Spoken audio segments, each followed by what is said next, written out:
अभी क्वेश्चन देखते हैं, what can you do four numbers bigger than that.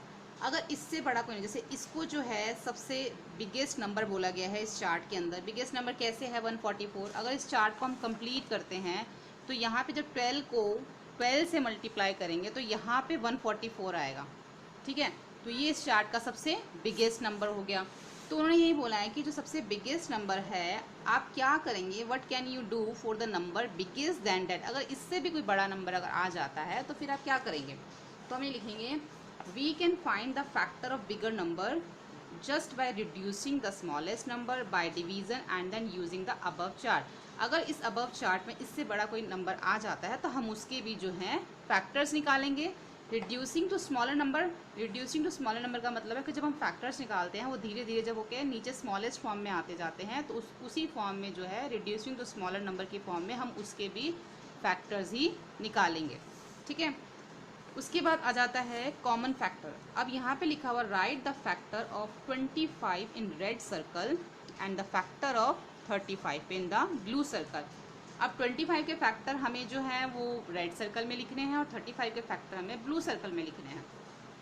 तो 25 के फैक्टर क्या बनेंगे, 25 के फैक्टर बनेंगे, अगर 1 इंटू 25 करेंगे तो 25 आएगा, 5 इंटू 5 करेंगे तो 25 आएगा, और इसका कोई और फैक्टर नहीं बन सकता। तो इसके यही फैक्टर बनेंगे 1, 5 और 25। तो ये तीन फैक्टर मैंने यहाँ पे लिख दिए 1, 5 और 25। इसी तरीके से 35 के भी यही तीन फैक्टर बनेंगे 1, 5 और 7। अगर 1 इंटू 5 करोगे, 1 इंटू 35 करोगे तभी 35 आएगा। अगर 5 इंटू 7 करोगे तो 35 आएगा। 5 7 तो 35 या 7 5 जा 35। तो इसके भी यही फैक्टर बनेंगे 1, 5, 7 और 35, जो कि हमने ब्लू सर्कल में लिख दिए। अब आगे इन्होंने बोला है which are the factor you have return in the common part purple. अब पर्पल में जो है आपने इन दोनों के जो कॉमन फैक्टर हैं वो आपने इस पर्पल में लिखने हैं। These are common factor of the 25 and 35। ये फैक्टर जो कॉमन है 25 और 35 के होने चाहिए। तो इन दोनों में क्या कॉमन आ रहा है 1 और 5, इधर भी 1, 5, तो 1, 5 जो है एक कॉमन फैक्टर है 25 और 35 का। उसके बाद है what are the factor written the common purple part of the circle which is the biggest common factor of 40 and 16। देखो अब हमें ये क्वेश्चन करना है, now write the 40 in the red circle and 60 in the blue circle. अब 40 के जो हमें लिखने हैं फैक्टर वो हमें लिखने हैं रेड सर्कल में, और 60 के फैक्टर हमें लिखने हैं ब्लू सर्कल में, और जो इन दोनों के जो कॉमन है वो हमें लिखने हैं पर्पल में। तो 40 के फैक्टर हमने लिखे हैं 1, 2, 4, 5, 8, 10, 20, 40। इसी तरीके से 60 के लिखे हैं 1, 2, 3, 4, 5, 6, 10, 12, 15, 20, 30 और 60। और इन दोनों में जो कॉमन आ रहे हैं वो आ रहे हैं 1, 2, 4, 5, 10 और 20, इसके अंदर कॉमन आ रहे हैं। उसके बाद आता है फैक्टर ट्री। ये फैक्टर ट्री अब हमें इस तरीके से करना है, look at the factor tree, now can you make another tree like this. ये आप फैक्टर ट्री को देखिए, इसके जैसा आपने और भी फैक्टर ट्री बनाने हैं। देखो इसमें क्या है 18 है, अब 18 के फैक्टर्स हमें लिखने हैं। ये 18 के फैक्टर्स हैं, लेकिन मैं आपको इस तरीके से समझाती हूँ। जैसे मान लीजिए आपके पास एक नंबर है, जैसे मैंने आपको बताया था मल्टीपल्स। तो आप क्या करते हैं, जैसे ये 18 के फैक्टर ट्री बताया गया है, लेकिन ये क्या है एक तरीके से 9 इंटू 2, 9 2 जा 18। ठीक है, तो इस तरीके से जो है इसके फैक्टर्स निकालने हैं कि 9 2 जा 18। अब 2 का कोई फैक्टर क्या बनेगा 1 इंटू 2 ही बनेगा, तो उसको लिखने की ज़रूरत नहीं है। अब 9 के फैक्टर बनेंगे 3 इंटू 3, यानी कि 3 3 जा 9। तो जब भी कोई लास्ट में ऐसा नंबर आ जाता है 1, 2, 3, 5 या 7 जो कि प्राइम नंबर है, जो सिर्फ अपने ही टेबल में आते हैं और किसी टेबल में नहीं आते, तो उसका फैक्टर आगे नहीं बनता। अब जैसे 9 है, 9 जो है वो 3 के टेबल में भी आता है और 9 के टेबल में भी आता है, तो ये दोनों टेबल्स में आता है, इनके दोनों नंबर से डिवाइड हो सकता है, इसलिए इसका फैक्टर बन सकता है। इसी तरीके से यहाँ पे 18 दे रखा है, देखो यहाँ पे भी 18 का फैक्टर्स हमने बनाया फैक्टर ट्री, और यहाँ पे भी, लेकिन यहाँ पे अलग तरीके से, यहाँ पे अलग तरीके से। अब यहाँ पे हमने कर दिया 6 3 जा 18। ठीक है, यानी कि 6 इंटू 3 हो गया, या 3 इंटू 6 हो गया, 3 6 जा 18। अब 3 का क्या फैक्टर बनेगा, 3 का आगे कोई भी फैक्टर इसमें नहीं बनेगा। मैंने यहाँ पे 3 लिख दिया है, लेकिन यहाँ पे इसमें 6 लिखना है, क्योंकि इसमें पहले से ऊपर मार्क दे रखा है। यहाँ पे मैं 3 कर देती हूँ। ठीक है, यहाँ पे 6 हो गया, यहाँ पे 3 हो गया, यानी कि 6 इंटू 3 कितना हो गया 18। अब 3 के फैक्टर्स तो नहीं बनेंगे, क्योंकि 3 जो है वो एक प्राइम नंबर है और सिर्फ वो अपने ही टेबल में आता है। और 6 जो है वो 2 के टेबल में भी आता है, 3 के भी, इसलिए उसका फैक्टर बन सकता है 2 इंटू 3। जिसको आप इसमें एक तरीके से मैं अगर कहना चाहूँ तो ये क्या है, ये मल्टीपल भी हो गया ना। देखो 6 एक मल्टीपल हो गया किसका, 2 और 3 का। लेकिन अगर कहें तो 18 के ये सारे फैक्टर्स हैं, ठीक है। ऐसे ही जो उन्होंने नीचे बोला है कि आपको 24 in how many ways can you draw a factor tree for 24, आप 24 के फैक्टर्स किस तरीके से बना सकते हैं, और भी अलग अलग तरीके से जो है बनाए। देखो 24 के फैक्टर हमने 3 तरीके से बनाया। पहले में हमने लिखा है 12 इंटू 2, यानी कि 12 2 जा 24। उसके बाद 12 का फैक्टर क्या बन गया, 6 इंटू 2, 6 2 जा 12। इसी तरीके से 6 का फैक्टर क्या बन गया, 3 2 जा 6। आपने बीच में मल्टीप्लाई के साइन नहीं लगाने हैं, मैं आपको समझाने के लिए बता रही हूँ। तो इस तरीके से फैक्टर बनेंगे। अब ये 2 का, ये भी 2 है, ये भी 2, इनके फैक्टर्स नहीं बनेंगे क्योंकि ये एक प्राइम नंबर है, ठीक है। इसी तरीके से यहाँ पे भी एक फैक्टर ट्री 24 का बनाया। पहले हमने 12 इंटू 2 किया था, इस बार हमने 8 इंटू 3 कर दिया, यानी कि 8 3 जा 24, फिर 8 का 4 2 जा 8, फिर 4 का 2 2 जा 4। इसी तरीके से यहाँ पे किया 6 इंटू 4, यानी कि 6 4 जा 24। फिर 6 का बनाया, 3 2 जा 6, फिर 4 का बनाया, 2 2 जा 4। जब लास्ट में ऐसे नंबर आ जाएं 3 2 5 या 7 तो उसके आगे उसके फैक्टर नहीं बनते हैं। उसके बाद यहाँ पर है कि आप और भी तरीके से इस तरीके से फैक्टर ट्री बनाइए। अब यहाँ पे है टाइलिंग प्रॉब्लम। यहाँ पे एक टाइलिंग प्रॉब्लम है जो हम बात करेंगे। There is a garden is Anuj house, Anu के हाउस में एक गार्डन है। In the middle of the garden there is a path, उसके गार्डन के बीच में एक पाथ है, यानी कि एक रास्ता है। They decided to tile the path using tile of length 2 feet 3 feet और 5 फीट। उसने ये डिसाइड किया या तो वो यहाँ पे 2 फीट, सॉरी उसने डिसाइड किया यहाँ पे 2 फीट की, 3 फीट की और 5 फीट की, तीनों फीट्स की जो है यहाँ पे टाइल्स लगाई जाएंगी।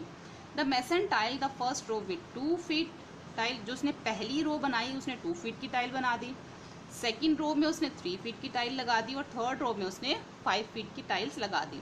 The mason has not cut any of tile, उसने कोई भी टाइल को काटा नहीं। Then what is the shortest length of the path, अब हमें बताना है कि उस पाथ की जो लेंथ है वो कितनी है, शॉर्टेस्ट, सबसे छोटी लेंथ क्या होगी उस पाथ की, ठीक है। तो जो शॉर्टेस्ट लेंथ होगी उस पाथ की वो ये होगी, the shortest length of the path is the smallest common multiple of 2 3 और 5। जो भी 2 3 और 5 का कॉमन मल्टीपल होगा वही उसकी लेंथ होगी। तो इसके लिए हमें क्या करना पड़ेगा, पहले हम 2 के मल्टीपल्स लिख लेते हैं, 2 4 6 8 10 12। तो इस तरीके से हम तीनों के जो है मल्टीपल्स लिख लेंगे। अब देखेंगे इन सब में जो है सबसे छोटा कॉमन मल्टीपल कौन सा आ रहा है। तीनों में कॉमन आना चाहिए, वो ऐसा नहीं कि किसी दो में आ रहा है। जैसे 15 जो है वो देखो इसमें भी आ रहा है, इसमें भी आ रहा है। 10 जो है वो 2 में भी आ रहा है, 10 में भी आ रहा है, बट जो तीनों में आ रहा है वो है 30।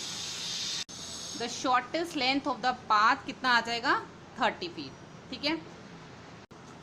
Manoj has made a new house, Manoj एक नया घर बना रहा है। ही वॉन्ट टू ले टाइल्स ऑन द फ्लोर, वो अपने घर में टाइल्स लगाना चाहता है। The size of room is 9 feet and 12, यानी कि जो साइज़ है रूम का वो 9 फीट और 12 है, यानी कि एक रेक्टेंगुलर शेप में जो है वो रूम है, क्योंकि 9 और 12 दे रखा है ना, कि लेंथ और ब्रेथ दोनों दे रखी है। इन द मार्केट, जब वो मार्केट जाता है, there are 3 kind of square tiles, और वहाँ पे उसको स्क्वायर शेप में टाइल्स मिलती हैं जो 1 इंटू 1 फुट की होती है, जिनकी जिसकी लेंथ और ब्रेथ 1 फुट है। दूसरी वो देखता है तो 2 इंटू 2 फीट की होती है। तीसरी वो देखता है तो 3 इंटू 3 फीट की होती है। तो which size of tile should he buy for his room, तो कौन सी साइज़ की टाइल वो लेगा कि जिसमें उसको कटिंग ना करनी पड़े किसी भी टाइल की।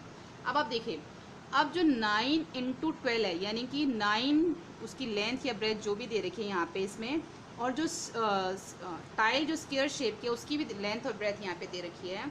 तो जो 9, अब देखो 1 इंटू 1 एक ऐसा नंबर है जिससे हम 9 और 12 दोनों जो हैं वो डिवाइड हो सकते हैं, बट 2 एक ऐसा नंबर है जिसके जो 12 से तो डिवाइड हो सकता है 2, बट 9 से वो नहीं डिवाइड हो सकता, यानी कि 2 के टेबल में 9 नहीं आता, 2 के टेबल में 12 आता है, यानी कि 2 से तो नहीं, मतलब 2 इंटू 2 फीट की टाइल तो नहीं लग सकती।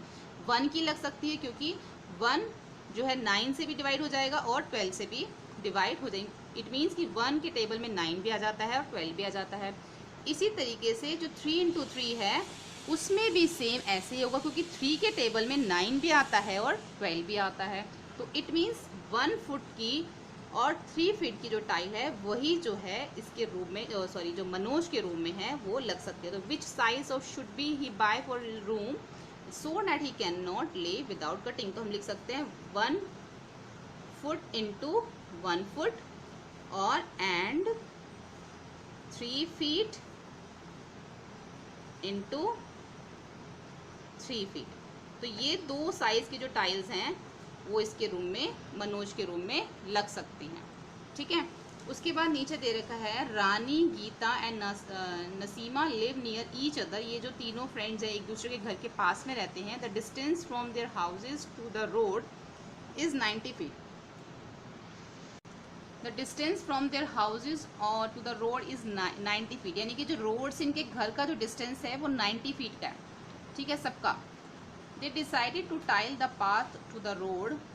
उन्होंने डिसाइड किया कि जो घर से जो घर से इस रोड का रास्ता उस पर क्या लगाएंगे, टाइल्स लगाएंगे। रानी बोर्ड द शॉर्टेस्ट टाइल। रानी जो है छोटी टाइल्स लेके आई, गीता जो लेके आई वो मिडिल साइज की टाइल लेके आई और नसीमा जो है बड़ी टाइल्स लेके आई। If they could tile the path without cutting of tile, अगर वो जो टाइल्स लगाते हैं बिना कटिंग के लगाते हैं तो what is the size of the tile each has board. तो हर एक की टाइल का साइज कितना होगा। Suggest 3 different solution, explain how you get the answer. 3 different solution बताने हैं कि इसका आंसर किस तरीके से आया। इसके लिए हम क्या करेंगे कि जो डिस्टेंस है वो डिस्टेंस कितना है, डिस्टेंस दे रखा है 90 फीट। तो हम क्या करेंगे 90 के जो हैं फैक्टर्स बना लेंगे। ठीक है। जब इसके फैक्टर्स बना लेंगे तो हमें टाइल्स का जो है पता चल जाएगा। अगर हम 90 के फैक्टर बनाते हैं तो क्या क्या बनेगा, 1 इंटू 90। ठीक है, 1 इंटू 90। सेकेंड क्या बनेगा 2 into 45 is equal to 90। Third क्या बनेगा 3 इंटू 30 इज इक्वल टू 90। ठीक है। फोर्थ क्या बनेगा इसमें, 4 से नहीं होगा तो 5 इंटू 18 इज इक्वल टू 90। और उसके बाद 6 इंटू 15 इज इक्वल टू 90 और उसके बाद 9 इंटू 10 इज इक्वल टू 90। तो ये जो सारे हैं वो इसके फैक्टर्स बन जाएंगे। ठीक है, ये इसके फैक्टर्स निकल आएंगे। तो इससे हम ये बता सकते हैं कि इनकी जो टाइल्स हैं वो किस तरीके से लगेंगे। तो जितने भी इसके ये फैक्टर्स निकले हैं उतनी ही साइज की जो है टाइल्स वो लगा सकते हैं। देखो जैसे कि 1 अगर फीट की वो लगाते हैं तो 1 फीट की अगर वो टाइल लगाते हैं तो 90 टाइल्स लगेंगी। अगर वो 2 फीट की टाइल्स लगाते हैं तो 45 टाइल्स लगेंगी। अगर वो 3 फीट की टाइल्स लगाते हैं तो 30 टाइल्स लगेंगी। अगर वो 5 फीट की टाइल्स लगाते हैं तो 18 लगेंगी। अगर वो 6 फीट की टाइल लगाते हैं तो 15 टाइल्स टोटल लगेंगी। अगर वो 9 फीट की एक टाइल लगाते हैं तो 10 टाइल्स जो हैं वो उसके अंदर लगेंगी। बट उन्होंने हमें क्वेश्चन में क्या बोला है कि कितने फीट की टाइल्स लगेंगी। तो हम इसमें ये लिख सकते हैं 1 फुट की टाइल लग सकती है, इसमें 2 फीट की टाइल लग सकती है, 3 फीट की टाइल लग सकती है, 5 फीट की टाइल लग सकती है, 6 और 9 फीट की जो है वो इसमें टाइल लग सकती है विदाउट कटिंग, जिसमें इसमें कोई भी कटिंग नहीं करनी पड़ेगी। ठीक है। तो ये जो हमारा क्वेश्चन है और यहाँ पे हमारा चैप्टर जो 6 है वो भी कंप्लीट होता है।